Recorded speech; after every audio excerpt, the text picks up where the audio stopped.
बिस्मिल्लाहिर्रहमानिर्रहीम। इल्म स्टोरी देखने वाले तमाम दोस्तों को अस्सलामुअलैकुम। दोस्तों, अगर आप हमारे चैनल पर नए हैं तो चैनल को सब्सक्राइब करें। देखने में तो वो एक हवेली ही नजर आ रही थी, मगर कहने वाले कहते हैं कि ये इमारत किसी बादशाह की आलीशान महल से कम नहीं थी। चिरनदास ने उसे बड़ी मेहनत से बनवाया था। उसने हवेली के चारों तरफ खूबसूरत दरख्त भी लगवाए थे, मगर हैरत की बात यह थी कि इन दरख्तों पर फल तो क्या लगते, पत्ते भी इक्का दुक्का ही नजर आते थे।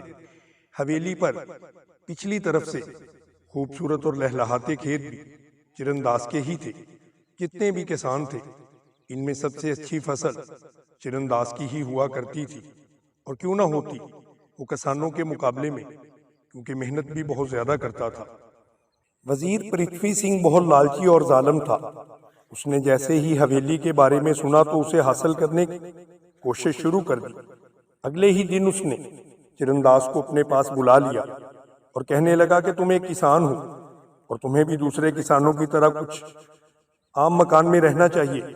इतनी शानदार हवेली तुम्हारी हैसियत से बहुत ज्यादा है।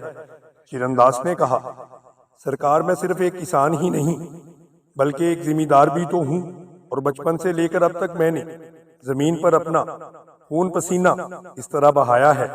अगर मैंने अपने खून और पसीने की कमाई से ये हवेली बना ली है तो इसमें क्या बुराई है। वजीर पृथ्वी सिंह ने नाराज होते हुए कहा, चिरनदास, तुम तो बहुत गुस्ताख और बदतमीज निकले। चिरनदास बोला, सरकार, मैंने तो एक सच बात कही है। पृथ्वी सिंह ने गुस्से में आकर कहा, तुम बकवास मत करो और अब तुम इस हवेली में नहीं रह सकते। चिरनदास बोला, जनाब, आपके वालिद साहब क्या थे? एक लोहार ही तो थे। पूरे दिन लोहे को गर्म करते और शाम को 4 पैसे कमा कर लाते थे। इन पैसों में घर का खर्च चलाते और आपको तालीम भी दिलवाते। तालीम हासिल करके आप वजीर बन गए। अब आप ये बताइए कि आप वजीर क्यों बन गए? जाइए आप भी जाकर अपने बाप का पेशा इख्तियार करें। पृथ्वी सिंह गुस्से से आग बगोला होकर बोला, तुम मेरे साथ बदतमीजी कर रहे हो। तुम नहीं जानते कि इसका अंजाम बहुत बुरा होगा। चिरनदास बोला, सच बात कहना कोई गुस्ताखी नहीं। जब आप तालीम हासिल करके वजीर बन सकते हैं तो मैं क्या मेहनत मजदूरी करके एक हवेली नहीं बना सकता? आपको इस पर एतराज नहीं होना चाहिए। पृथ्वी सिंह ने कहा, तुम मेरी नजरों के सामने से दूर हो जाओ। आइंदा कभी मेरे सामने आने की जुर्रत भी ना करना। चिरनदास बोला, मैं भी यही चाहता हूं कि आप दोबारा मुझे यहाँ तलब मत करना। ये कह के उसे सलाम किए बगैर ही वो वहां से निकल गया। वजीर पृथ्वी सिंह बहुत देर तक गुस्से में बुड़बड़ाता रहा। इसका ख्याल था कि चिरनदास उससे डर कर हवेली को उसके हाथ फरोख्त कर देगा, मगर चिरनदास तो उससे बिल्कुल भी खौफजदा ना हुआ था। पृथ्वी सिंह बहुत देर तक चिरनदास के खिलाफ कोई तदबीर सोचता रहा, मगर उसे कोई भी ऐसी बात ना सूझ रही थी जिससे काम लेकर वो उसके खिलाफ कुछ करता। बहुत दिन गुजर गए। एक दिन कोतवाल ने उसे खबर दी कि शहर से बाहर एक राहगीर किसी ने कत्ल कर दिया है और उसकी लाश झाड़ियों में पड़ी है। उस खबर पर पृथ्वी सिंह को एक नई तदबीर सोचने पर मजबूर कर गई और उसे यूं महसूस होने लगा जैसे उसके जिस्म में जिंदगी की एक नई लहर दौड़ गई हो। उसने कोतवाल से कहा कि तुम इस लाश को उठवाकर फौरन चिरनदास के खेत में डलवा दो और एक खंजर भी उसके पास रख देना। फिर उसने कोतवाल के कान में सरगोशी करते हुए कहा, मैं तुम्हें इनामो कराम तो दूंगा, इसके अलावा तुम्हारी तरक्की भी कर दूंगा। कोतवाल ने उसे सलाम किया और खुशी खुशी से वहां से चला गया। उसने जाते ही सब कुछ कर दिया और उसे पृथ्वी सिंह ने कहा था। उधर चिरनदास जैसे ही अपने खेत में दाखिल हुआ, उसे वहां पड़ी एक लाश नजर आई। वो परेशान होकर सोचने लगा कि किस बेरहम आदमी ने उसे यहाँ पर कत्ल कर दिया है। अभी वो कुछ सोचने भी ना पाया था कि सिपाहियों ने आकर उसे घेर लिया और दरबार में ले जाकर राजा के पास हाजिर हो गए। राजा ने जब सुना कि चिरनदास ने एक शख्स को कत्ल कर दिया है तो उसने वजीर पृथ्वी सिंह को हुक्म दिया कि लाश को भी यहाँ लाने का इंतजाम किया जाए। वजीर की वापसी तक चिरनदास राजा के सामने अपनी बेगुनाही का रोना रोता रहा, लेकिन राजा ने उसकी एक न सुनी, क्योंकि सिपाहियों ने राजा से कह दिया था कि जब तक वो वहां पहुंचे तो चिरंदास लाश को छुपाने की कोशिश कर रहा था।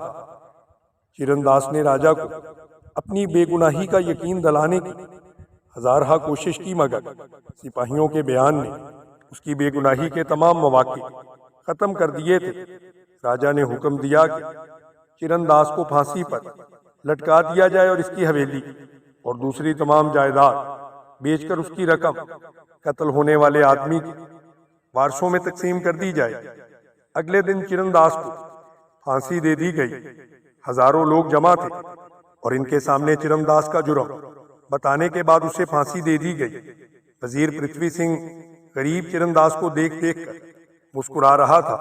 चिरंदास ने उससे कहा, लोहार के बेटे, मेरा दिल गवाही देता है कि तेरा खून मेरे हाथों ही होगा, क्योंकि मेरी मौत का ये सामान सिर्फ तुमने ही मुहैया किया है। लोहार के बेटे, तुम्हारे मुकद्दर खराब है। पृथ्वी सिंह ने उसे कोई जवाब न दिया और उसके इशारे पर जलाद ने उसे फांसी दे दी। राजा के हुक्म पर चिरंदास की जमीन जायदाद नीलाम कर दी गई। नीलामी के वक्त पृथ्वी सिंह भी वहां मौजूद न था। उसने भी बोली लगाई और उससे ज्यादा बोली लगाने की किसी की भी हिम्मत ना थी। उसने कम रकम में वो हवेली और सारी जायदाद खरीद ली। इसके बाद पृथ्वी सिंह ने हवेली में कदम रखा तो उसकी आंखें खुल गईं। हवेली में ऐसी ऐसी चीजें थी जो उसके वहमो गुमान में भी नहीं थी। पृथ्वी सिंह ने उस हवेली में राजा की दावत करने का इरादा कर लिया। उसने हवेली की खूब सफाई सुथराई करवाई और इसे बेहतरीन तरीके से सजाया। फिर राजा और इसके तमाम दूसरे वजीरों को दावत दी। राजा के रास्ते में फूल बिखरे पड़े थे। सारे मुलाजम अदब से राजा के इस्तकबाल के लिए खड़े थे। सबसे पहले राजा के वजीर आए और आखिर में राजा खुद पहुंचा। राजा को हीरा लाल कहीं भी नजर ना आया। ये देखकर उसको खासा गुस्सा आया। उसने मुलाजमों से पृथ्वी सिंह के मुतल्लक पूछा तो एक मुलाजम ने हाथ जोड़कर कहा, वो पूजा वाले कमरे में भगवान की पूजा कर रहे हैं। राजा के हुक्म पर एक वजीर चंद मुलाजमों के हमरा हीरा लाल को बुलाने पूजा वाले कमरे में पहुंचा तो देखा है कि दरवाजा अंदर से बंद है। सबने दरवाजा खटखटाया, आवाजें भी दी, मगर अंदर से कोई आवाज वापस नहीं आई। राजा को पता चला तो उसने दरवाजा तोड़ने का हुक्म दिया। दरवाजा तोड़ने के बाद सबसे पहले राजा उसके कमरे में दाखिल हुआ। उसने देखा कि हीरा लाल कुर्सी पर बैठा है, सर मेज पर झुका है। अचानक राजा ने रोशनदान की तरफ देखा तो उसे पता चला कि धुआं इस रोशनदान के रास्ते से बाहर जा रहा है। राजा को यूं लगा जैसे चिरंदास का चेहरा धुआं बनकर रोशनदान के रास्ते बाहर निकल रहा हो। ये बात दूसरे लोगों ने भी देखकर महसूस की थी। राजा ने एक वजीर से जब पूछा तो उसने बताया कि पृथ्वीराज ने चिरंदास ने मरने से पहले पृथ्वी सिंह को कहा था कि मेरी मौत का सामान तुमने मुहैया किया है, अब तेरी मौत मेरे हाथों ही होगी। राजा ने उसकी बात पर अफसोस का इजहार किया। नंदू बनिया बहुत मालदार था। उसका बड़ा ठीक ठाक कारोबार था। उसकी एक ही बेटी थी जिसका नाम कुमला था। कुमला बहुत खूबसूरत लड़की थी। राजकुमारी भी खूबसूरती में कुछ कम ना थी। कुमला बचपन से ही चिरंदास के साथ खेल कूद कर जवान हुई थी। दोनों एक दूसरे को बहुत चाहते थे।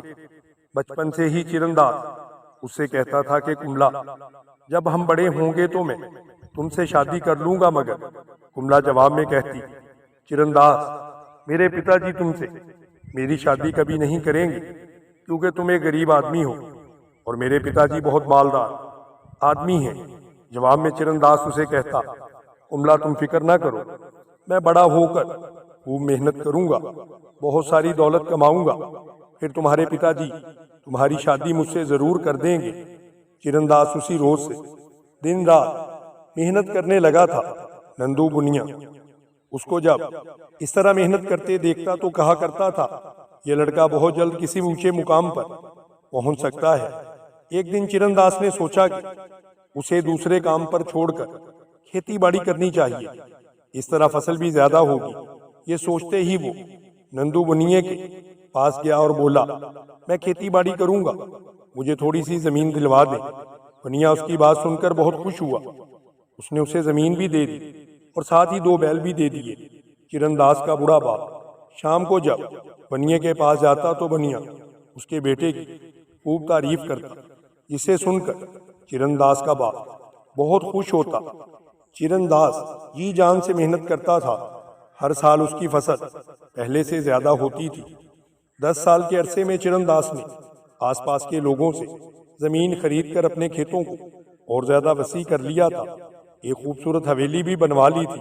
हवेली में एक से बढ़कर एक चीज लाकर रखी और वो सोचता कि कुमला जब ब्याह कर इस हवेली में आएगी तो वो बहुत खुश होगी।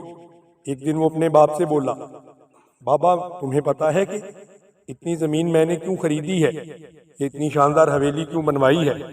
सिर्फ कुमला के लिए। अब आप खुद देख ले कि मैं कितना अमीर आदमी बन चुका हूँ।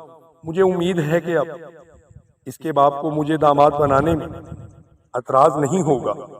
बाप ने चिरनदास को समझाया कि उससे जाकर रिश्ता मांगना उसके लिए मुनासिब नहीं, क्योंकि वो कुमला के बाप की मेहरबानी की वजह से इस मुकाम तक पहुंचे हैं।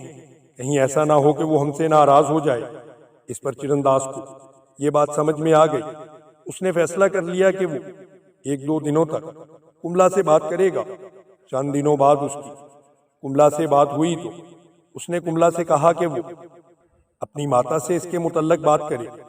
कुमला मुस्कुराती हुई बोली, चिरनदास मैं तुम्हारे कहने से पहले ही अपनी माता जी से बात कर चुकी हूँ। वो तुम्हारे बारे में सुनकर खुश हुई थी। उन्होंने पिताजी से भी बात की, तुम्हारी बहुत तारीफ की। और तुम्हें तो पता है पिताजी मेरी माताजी से कितना डरते हैं। उन्होंने भी फौरन हाँ कर दी, बल्कि उस वक्त पंडित जी से कहकर शादी के बारे में हिसाब भी लगवाना शुरू कर दिया। ये सुनकर चिरनदास खुशी से नाच उठा और बोला, फिर तो पंडित जी ने क्या कहा होगा? कुमला बोली, पंडित जी ने देर तक हिसाब लगाया, फिर बोले कि 7 महीने के बाद, क्योंकि 5वां महीना चिरनदास के लिए मुसीबत का महीना है, पहले उसे गुजर जाने दो। चिरनदास ने सोचा कि ये तो काफी लंबा अरसा है। फिर सोचा जहां इतने साल गुजर गए वहां ये भी सही। अब वो खुश रहने लगा था, क्योंकि उसे यकीन हो गया था कि कुमला को अब उससे कोई नहीं छीन सकता। वो शिद्दत के साथ 7वें महीने का इंतजार करने लगा। मगर 5वां महीना शुरू हुआ तो पृथ्वी सिंह ने साजिश करके उसे फांसी पर चढ़ा दिया। चिरनदास के मरने के बाद बनिए को एक बार फिर अपनी बेटी की फिक्र लग गई थी। उसने कोशिश करके गांव के जिमींदार नेहरू लाल के बेटे से कुमला का रिश्ता तय कर दिया। कुमला को पता चला तो उसने रो रो कर अपना हाल बुरा कर लिया। उसने माँ से साफ कह दिया कि वो चिरनदास के मरने के बाद किसी से भी शादी नहीं करेगी। माँ ने उसे समझाते हुए कहा, बेटी चिरनदास जिंदा रहता तो मैं तुम्हारी जरूर उससे शादी कर देती, मगर क्योंकि अब तो वो मर चुका है, मरने वालों के साथ मरा नहीं जाता। नेहरू लाल का बेटा बहुत हंसमुख और खुश इखलाक नौजवान है। शहर में उसकी खासी जायदाद भी है। तुम्हारे लिए उसका रिश्ता बहुत अच्छा रहेगा। कुमला के इनकार के बावजूद उसकी माँ बाप ने उसकी शादी जबरदस्ती उसके साथ कर दी। उसका नाम कृष्णा था। कृष्णा की बारात आई। बनिए के मकान बहुत सजे हुए थे, खूब रौनक लगी हुई थी। पंडित जी आए, कुमला को दुल्हन बनाया गया और उसे लाकर दुल्हा के साथ मंडप में बिठा दिया गया। इतनी देर में लोगों ने देखा कि दुल्हा के पीछे से अचानक धुआं सा उठने शुरू हो गया। लोगों ने हैरान होकर देखा, धुआं चिरनदास की शक्ल में बदलने लगा था। लोग खौफजदा होकर वहां से भाग निकले। कुछ देर बाद वो धुआं खत्म हुआ तो लोगों ने आकर देखा कृष्णा मुर्दा हालत में पड़ा था। लोगों ने कहा कि उसे चिरनदास की रूह ने मारा है। नेहरू लाल बेटे की लाश को उठाए हुए बैन करता हुआ वापस चला गया। कुमला खुश थी, क्योंकि उसने किसी और से शादी ना करने का अहद कर लिया था और वो चिरनदास से अपने रिश्ते को तोड़ नहीं पाए थे। इस वाकया के बाद कुमला शहर में मनहूस मशहूर हो गई। उसकी खूबसूरती देखकर पहले तो गांव का हर नौजवान उससे शादी के ख्वाब देखा करता था, मगर इस वाकया के बाद लोग उसको देखकर अपना रास्ता बदल लेते थे। कोई उसका नाम लेना भी पसंद न करता। यहाँ तक कि अब तो उसका बाप भी उससे खौफजदा रहने लगा था। वो कुमला का हर काम अब उससे पूछकर करता कि कहीं चिरंदाज नाराज होकर उसका भी नुकसान ना कर दे। राजा सरीश को शिकार का बहुत शौक था। कई बार ऐसा होता कि दिन भर अगर राजा को शिकार न मिलता तो वो रात को जंगल में ही ठहर जाता। उसकी ये आदत उसके दोस्तों को पसंद ना थी, लेकिन राजा के सामने किसी को इसको टोकने की जरूरत ना होती थी। एक दिन राजा शिकार खेलने गया हुआ था। सारा दिन गुजर गया मगर राजा को शिकार ना मिला। वो थक कर एक टीले पर बैठ गया और अपने दोस्तों से कहने लगा, पहले इस जंगल में बहुत सारे जानवर हुआ करते थे, लेकिन अब तो कोई जानवर दिखाई ही नहीं देता। हमारा ख्याल है कि लोगों ने बहुत ज़्यादा शिकार खेला है, जिसकी बदौलत जानवरों की तादाद अब कम हो चुकी है। एक शिकारी बोला, महाराज, मैंने सुना है कि इस जंगल में भूत रहते हैं और यही वजह है कि जानवर इन भूतों के खौफ से इस जंगल से निकल चुके हैं। राजा शिकारी की बात सुनकर हंसने लग गया। हमने तो यहाँ कोई भी नहीं देखा। उसी वक्त एक खौफनाक कहकहा सुनाई दिया, जिसे सुनते ही राजा और सारे शिकारी एकदम खौफजदा हो गए। वो सब हैरानी से उस जानब देख रहे थे जिस तरफ से उन्हें कहकहे सुनाई दे रहे थे। कुछ देर बाद राजा ने सोचते हुए कहा, यह जरूर किसी इंसान की आवाज थी, किसी जिन या भूत की नहीं हो सकती। राजा की इस बात का किसी ने कोई जवाब नहीं दिया कि अचानक फिर वही कहकहा सुनाई दिया। अब सब आंखें फाड़ फाड़ कर चांद की फैली हुई चांदनी में इधर उधर देखने लगे थे। हर चीज वाजे नजर आ रही थी। उसने काफी फासले पर एक लकड़हारे को आता हुआ देखा, जिसके हाथ में कुल्हाड़ा भी था और वो थोड़ा सा लंगड़ा कर चल रहा था। राजा ने भी उस लकड़हारे को देखा और अपने साथियों से कहा, ये कोई पागल है, कोई भूत प्रेत नहीं है। सब लोग खड़े होकर उस बूढ़े लकड़हारे की तरफ देखने लगे थे। एक ने कहा, रात के वक्त इस जंगल में किसी इंसान का क्या काम, ये जरूर कोई बदरूह है। ऐसे ही बदरूहों के खौफ से जानवर यहाँ से भाग गए होंगे। दूसरा बोला, इस पर तीर चलाओ, अभी मालूम हो जाएगा कि ये कौन शख्स है। वजीरजादे ने तीर निकाला और उसको चला दिया। उसका एक और साथी बोला, महीश, तीर जोर से चलाना, क्योंकि वो हमसे काफी फासले पर है। महीश अभी निशाना ही ले रहा था कि उसके पीछे यूं धुआं उठा जैसे चिमनी का मुंह खुलता है। जैसे ही धुआं उठा, महीश चंद के मुंह से एक खौफनाक चीख निकली और वो टीले से नीचे गिर पड़ा। इधर धुएं में सबको चिरंदाज की शक्ल नजर आई। फिर वो धुएं के साथ आसमान की तरफ परवाज कर गई। वजीर ने सहमी हुई आवाज में कहा, ये क्या चीज थी? मेरा ख्याल है ये भूत था, उसी शख्स का जिसका हम नाम ले रहे थे। नरीश बोला, इस बूढ़े का चिरंदाज से कोई ना कोई रिश्ता जरूर है, वरना वो इसकी हमायत में यहाँ पर क्या करने आता। राजा बोला, नीचे उतर कर देखो, महीश जिंदा है या बेहोश हुआ है। लोगों ने नीचे उतर कर देखा तो महीश का सांस रुक चुका था। ये सुनकर राजा ने अपने आदमी उस बूढ़े की तरफ दौड़ाए। वो बूढ़े से उसकी हकीकत पूछना चाहता था। 5-7 आदमी डरते डरते उस बूढ़े के पास पहुंचे तो देखा कि वो बूढ़ा कभी अपना कुल्हाड़ा किसी पत्थर पर दे मारता है और कभी किसी दरख्त को काटने की कोशिश करता है। ये देखकर उन लोगों को यकीन हो गया कि ये दीवाना शख्स बिल्कुल पागल है। कभी वो ऊंची आवाज में हंसने लगता। उन्होंने उससे पूछा कि तुम कौन हो बड़े मियाँ, और यहाँ पर क्या कर रहे हो? बूढ़ा आंखें फाड़ कर पहले तो इन्हें देखता रहा, फिर बोला, तुम कौन होते हो? उससे ये बात पूछने वाले एक शिकारी ने कहा, हमें राजा सरीश ने भेजा है और तुम्हें बुलाया है। ये सुनकर बूढ़ा हंसने लगा और फिर बोला, अगर राजा ने बुलाया है तो फिर तो मैं जरूर जाऊंगा। शिकारी उसे लेकर राजा के पास चले आए। राजा ने पूछा, क्यों मियाँ, आप उस वक्त रात के वक्त यहाँ पर क्या कर रहे हैं? बूढ़ा बोला, यही जंगल तो मेरा ठिकाना है, मैं यहीं पर रहता हूँ। राजा बोला, तुम्हारा घर भी तो होगा? बूढ़ा बोला, हाँ, मेरा घर था, मगर तुमने वो घर मुझसे छीन लिया। जानते हो राजा, मैं कौन हूँ? मैं उस बदनसीब चिरनदास का बाप हूँ जिसे तुमने बेगुनाही फांसी पर लटका दिया था। उसके मरते ही तुम्हारे वजीर पृथ्वी सिंह ने हमारी हवेली और जमीनों पर कब्जा कर लिया था। पृथ्वी सिंह ने हमारी जायदाद हथियाने के लिए कोतवाल से मिलकर मेरे बेगुनाह बेटे पर कत्ल का इल्जाम लगवाकर उसे फांसी पर चढ़वा दिया। इसके बाद राजा के कहने पर बूढ़े ने पूरी तफसील चिरनदास की सारी कहानी सुना दी। कहानी सुनकर राजा की आंखों में आंसू उमड़ आए, मगर अब वो कुछ नहीं कर सकता था क्योंकि चिरनदास मर चुका था। वो वापस तो नहीं आ सकता था। राजा ने बूढ़े को इस बात की पेशकश की कि वो चाहे तो दोबारा उसी हवेली में जाकर रह सकता है, मगर बूढ़े ने ये कहकर इनकार कर दिया कि बेटे के बगैर वो हवेली में नहीं जाएगा, क्योंकि वो हवेली उसे कब्रिस्तान मालूम होती है। फिर एक शिकारी बोला, बाबा तुम कहते हो तुम्हारा बेटा कातिल नहीं, मगर अब तक तुम्हारे बेटे की भूत ने 3 कत्ल कर दिए हैं। पृथ्वी सिंह के अलावा उसने कृष्णा को मार दिया है जो कुमला से शादी करने आया था।